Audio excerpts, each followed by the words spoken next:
Arbitrador Martín Ramos Manzaneque, asistido a los mandos por Marcolón Robert y Sauber Fontan.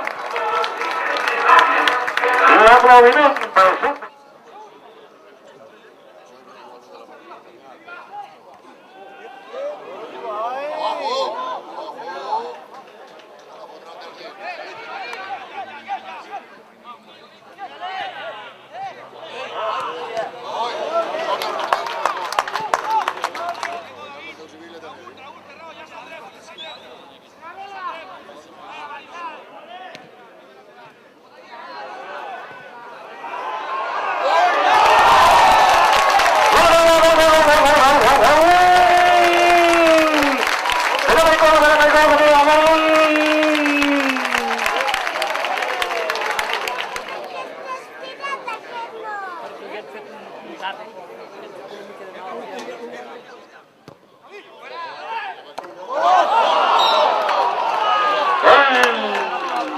Cuando ya.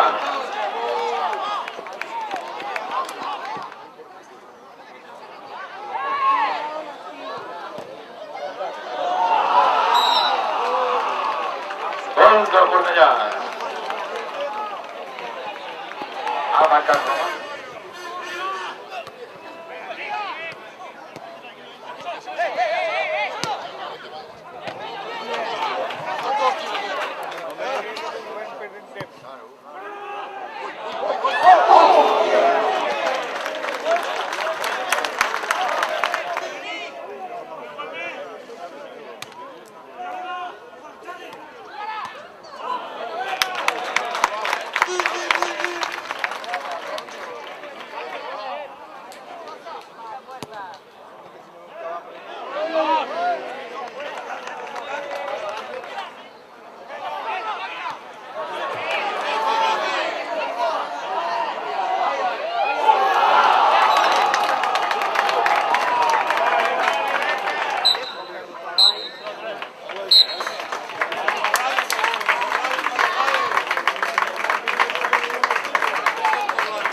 El partido está bastante bien controlado.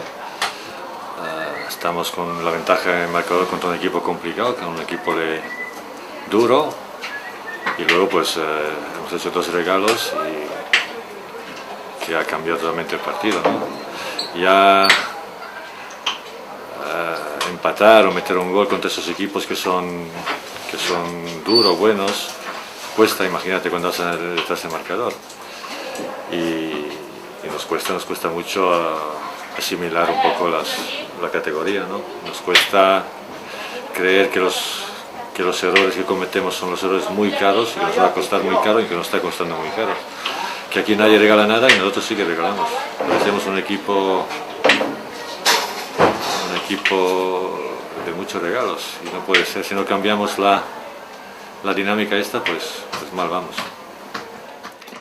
Es un partido complicado, la verdad que sabíamos que era un campo muy difícil, primero por el equipo que tiene Mauro, es de mucha calidad, un equipo con mucho oficio y sabíamos a qué veníamos a jugar y la verdad que hemos plantado cara, nuestras armas era estar bien situados y la velocidad y al final, gracias a esto nos hemos podido llevar el partido.